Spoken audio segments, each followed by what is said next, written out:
வணக்கம் நண்பர்களே. வாழ்க்கையில் எல்லாமே இருக்கிறது, ஆனால் நிம்மதி இல்லை. இதுதான் இன்று பலரது குரல். நாம் ஓடிக்கொண்டே இருக்கிறோம். எதற்காக என்று தெரியாமலே. 2500 ஆண்டுகளுக்கு முன்பே ஒரு மனிதன் அரச வாழ்வை துறந்து மனித மனதின் ஆழத்தை ஆராய்ந்து சில உண்மைகளை கண்டறிந்தார். அவர்தான் கௌதம புத்தர். வெற்றி என்பது பணத்தை சேர்ப்பது மட்டுமல்ல, உங்கள் மனதை உங்கள் கட்டுப்பாட்டில் வைத்திருப்பதே உண்மையான வெற்றி. புதர் காட்டிய அந்த 10 பாதைகளை இன்று நாம் விரிவாக பார்ப்போம். இது வெறும் வீடியோ அல்ல, உங்கள் வாழ்வின் திருப்புமுனை. 1. உன் எண்ணமே உன் உலகம். நாம் எதை நினைக்கிறோமோ அதுவாகவே மாறுகிறோம். புதர் கூறுகிறார், ஒரு மனிதனின் நிழல் அவனை எப்படி பின்தொடருமோ அதேபோல் அவனது எண்ணங்களும் அவனது வாழ்வை பின்தொடரும். நீங்கள் என்னால் முடியாது என்று நினைத்தால் உங்கள் மூளை அதற்கான காரணங்களை தேடும். என்னால் முடியும் என்று நினைத்தால் அதற்கான வழிகளை தேடும். உதாரணம், ஒரு செடி வளர விதை எப்படி முக்கியமோ, உங்கள் வாழ்க்கையின் வெற்றிக்கு உங்கள் எண்ணமே விதை. எதிர்மறை எண்ணங்கள் எனும் களைகளை நீக்குங்கள். புத்தரின் போதனைகளில் மிக முதன்மையானது நாம் எதை நினைக்கிறோமோ அதுவாகவே மாறுகிறோம் என்பது. இதை கேட்க எளிதாக இருக்கலாம், ஆனால் இதன் பின்னால் ஒரு பிரபஞ்ச ரகசியம் ஒளிந்துள்ளது. நம்முடைய வாழ்க்கை என்பது வெளியே நடக்கும் சம்பவங்களால் தீர்மானிக்கப்படுவதில்லை. மாறாக அந்த சம்பவங்களை நம் மனம் எப்படி பார்க்கிறது என்பதில்தான் இருக்கிறது. ஒவ்வொரு எண்ணமும் ஒரு விதை போன்றது. ஒரு விதையில் எப்படி ஒரு ஆலமரமே ஒளிந்துள்ளதோ அதுபோல உங்கள் ஒவ்வொரு எண்ணத்திலும் உங்கள் எதிர்காலம் ஒளிந்துள்ளது. நீங்கள் வாழ்க்கை கடினமானது, எனக்கு எதுவுமே சரியாக நடக்காது என்று தொடர்ந்து எண்ணும்போது உங்கள் மூளை அந்த எதிர்மறை எண்ணங்களை உறுதிப்படுத்தும் காட்சிகளை மட்டுமே தேடிப்பிடிக்கும். இதற்கு கவனச்சிதறல் என்று பெயர். மாறாக, நான் இன்று ஒரு புதிய பாடத்தை கற்றுக்கொள்வேன் என்று நேர்மறையாக நினைத்தால் தடைகளுக்கு இடையிலும் உங்களுக்கு வாய்ப்புகள் தென்படும். புத்தர் மனதை ஒரு ஏரிக்கு ஒப்பிடுகிறார். ஏரியின் நீர் அமைதியாகவும் தெளிவாகவும் இருந்தால் அதன் அடியில் உள்ள கற்களும் மணலும் தெளிவாக தெரியும். அதுபோல உங்கள் எண்ணங்கள் அமைதியாகவும் தெளிவாகவும் இருந்தால் உங்கள் வாழ்க்கை பாதை உங்களுக்கு தெளிவாக தெரியும். ஆனால் கோபம், பொறாமை, பயம் போன்ற எண்ணங்கள் கல்லை எறிந்து நீரை கலக்குவது போல உங்கள் மனதை குழப்பிவிட்டால் சரியான முடிவுகளை உங்களால் எடுக்க முடியாது. 2. நிகழ்காலத்தில் வாழ்கதை. ஒருமுறை சீடன் ஒருவன் கேட்டான், புத்தரே, நீங்கள் எப்படி எப்பொழுதும் இவ்வளவு அமைதியாக இருக்கிறீர்கள்? புத்தர் சொன்னார், நான் சாப்பிடும்போது சாப்பிடுகிறேன், நடக்கும்போது நடக்கிறேன். நாம் உண்ணும்போது நாளை நடக்கப் போகும் வேலையை பற்றி நினைக்கிறோம். வேலை செய்யும் போது கடந்த கால தோல்வியை பற்றி நினைக்கிறோம். சிதறிய மனம் எதையும் சாதிக்காது. இன்று இந்த நிமிடம் உங்கள் கையில் உள்ளது. அதை சரியாக செய்பவனே வெற்றியாளன். கடந்த காலம் ஏற்கனவே முடிந்துவிட்டது. எதிர்காலம் இன்னும் வரவில்லை. நீங்கள் வாழக்கூடிய ஒரே தருணம் இது மட்டுமே. இதுவே கௌதம புத்தரின் அடிப்படை மந்திரம். மனித மனம் என்பது எப்போதும் ஒரு ஊசலாட்டத்தை போன்றது. அது ஒன்று கடந்த காலத்தின் கவலைகளில் சிக்கித் தவிக்கும் அல்லது எதிர்காலத்தின் பயத்தில் நடுங்கும். இந்த 2 நிலைகளுமே மனிதனின் மன அமைதியை பறிகின்றன. கடந்த காலம் ஒரு சுமை. பல நேரங்களில் நாம் இழந்த வாய்ப்புகள், செய்யப்பட்ட தவறுகள் அல்லது நமக்கு மற்றவர்கள் இழைத்த அநீதிகளை பற்றியே சிந்தித்துக் கொண்டிருக்கிறோம். புத்தர் இதை அணைந்து போன நெருப்பு என்று கூறுகிறார். அணைந்து போன நெருப்பில் எப்படி வெப்பம் இருக்காதோ அதேபோல் கடந்த காலத்தில் எந்த மாற்றத்தையும் நம்மால் செய்ய முடியாது. அதன் நினைவுகளை சுமப்பது ஒரு கனமான கல்லை தலையில் சுமந்து கொண்டு நடப்பதற்கு சமம்.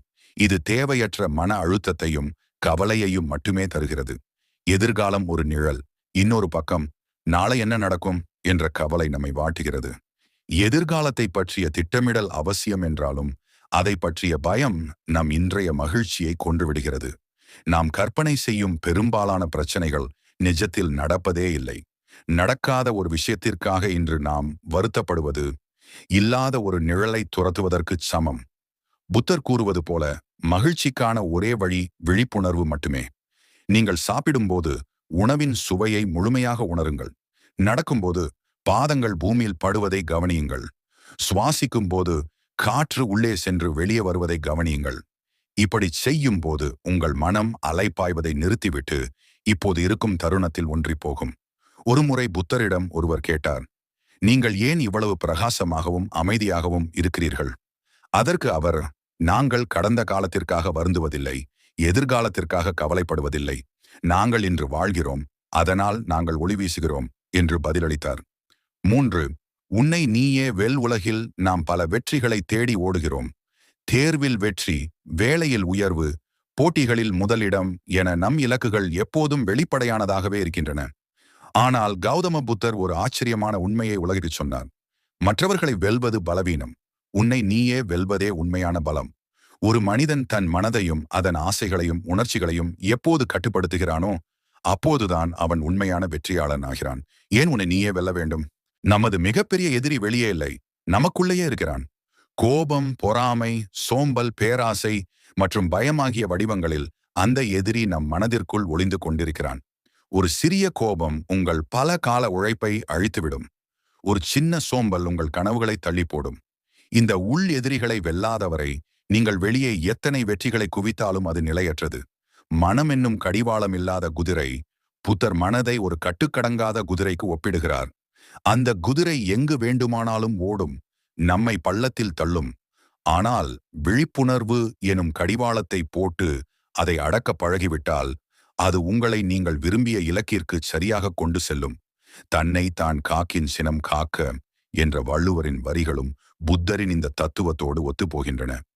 1000 போர்க்களங்களில் வெற்றி பெறுவதை விட உன் மனதை நீ வெல்வதே மிகச்சிறந்த வெற்றி. மற்றவர்களை குறை சொல்வது எளிது, மற்றவர்களை கட்டுப்படுத்துவது எளிது. ஆனால் உங்கள் கோபம், உங்கள் சோம்பேறித்தனம், உங்கள் பயம் இவற்றை நீங்கள் வென்றுவிட்டால் இந்த உலகில் உங்களை வீழ்த்தும் சக்தி யாருக்கும் இல்லை.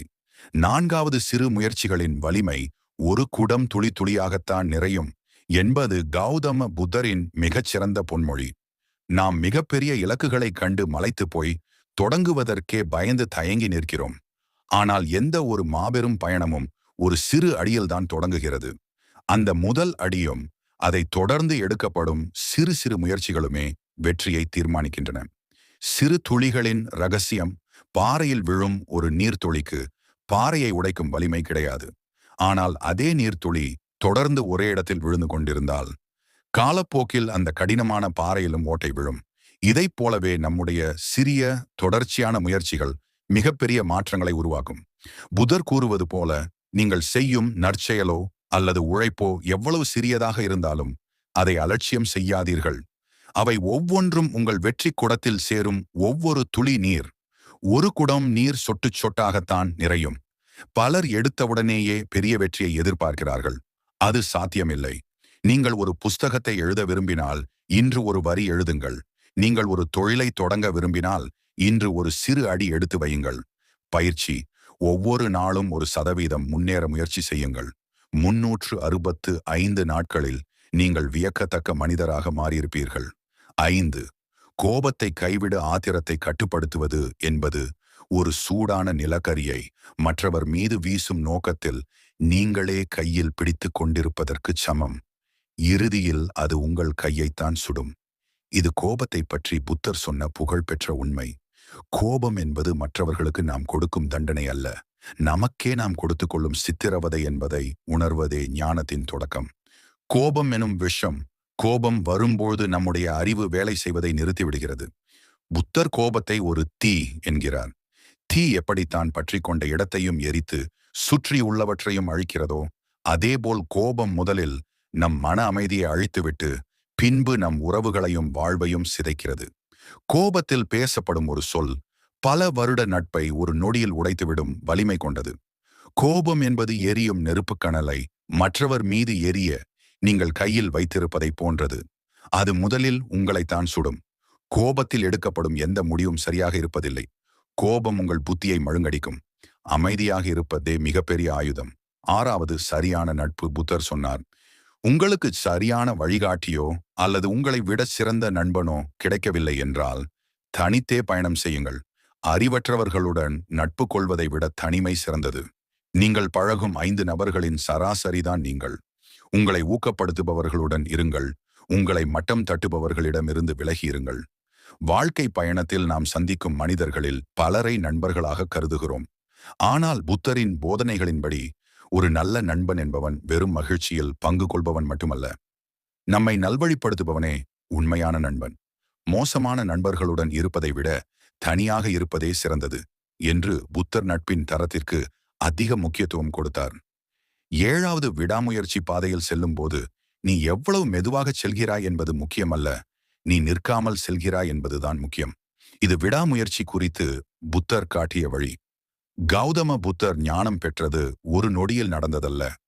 அவர் பல ஆண்டுகள் கடும் போராட்டங்களையும் தோல்விகளையும் சந்தித்த பின்பே புத்தரானார். அவரது வாழ்க்கை முழுவதும் நமக்கு சொல்லும் ஒரே பாடம், இலக்கை அடையும் வரை விடாமல் முயற்சி செய். தோல்வி என்பது முடிவு அல்ல.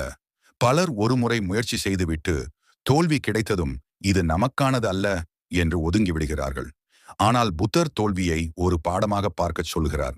ஒருவன் 1000 முறை தோற்றாலும் அவன் மீண்டும் முயற்சி செய்யும் வரை அவன் வீழ்ந்தவன் அல்ல என்பது அவரது வாக்கு. விடாமுயற்சி என்பது வெறும் கடின உழைப்பு மட்டுமல்ல, அது மனதின் வலிமை.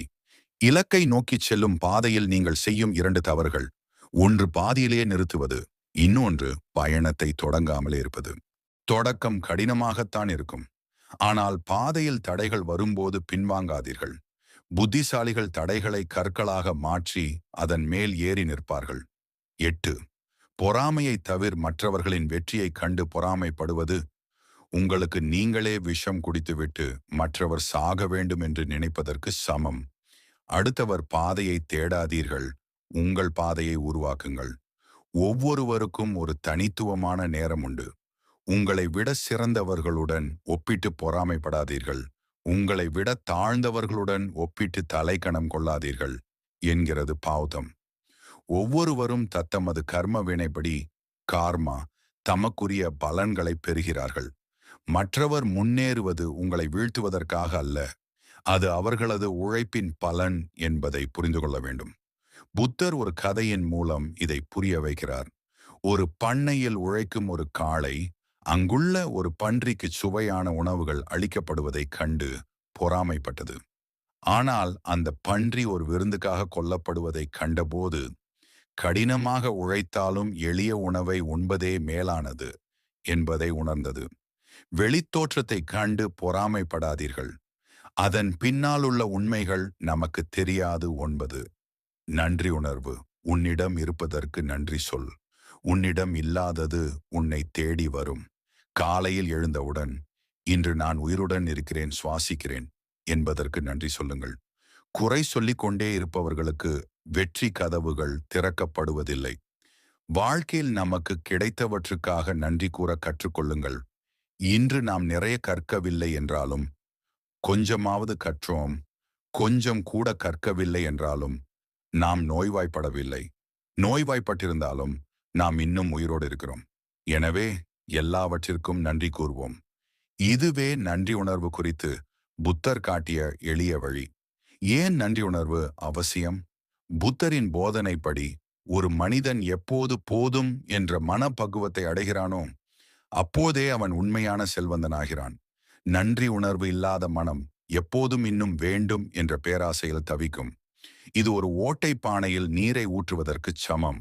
எவ்வளவு கிடைத்தாலும் அந்த மனம் திருப்தி அடையாது. ஆனால் நன்றி உணர்வு கொண்ட மனம் தன்னிடம் இருக்கும் சிறு விஷயத்திலும் பேரானந்தத்தை காணும். 10. பகிர்ந்தளித்தல். ஒரு மெழுகுவர்த்தியிலிருந்து ஆயிரக்கணக்கான மெழுகுவர்த்திகளை ஏற்றலாம். அதனால் அந்த முதல் மெழுகுவர்த்தியின் ஒளி குறைந்து விடாது. அதுபோல மகிழ்ச்சியை பகிர்வதால் அது குறைவதில்லை. உங்களிடம் உள்ள அறிவையோ அன்பையோ உதவியையோ மற்றவர்களுக்கு கொடுங்கள். நீங்கள் எதை விதைக்கிறீர்களோ அதையே அறுவடை செய்வீர்கள். இந்த 10 கட்டளைகளும் வெறும் வார்த்தைகள் அல்ல, இவை உங்கள் வாழ்வை மாற்றும் மந்திரங்கள். இதில் ஏதேனும் ஒன்றை மட்டும் எடுத்துக்கொண்டு அடுத்த 21 நாட்களுக்கு பின்பற்றி பாருங்கள். உங்கள் வாழ்வில் ஏற்படும் மாற்றத்தை நீங்களே உணர்வீர்கள். உங்கள் பாதையை நீங்களே உருவாக்குங்கள். யாருக்காகவும் காத்திருக்கிறாதீர்கள். கௌதம் புத்தர்.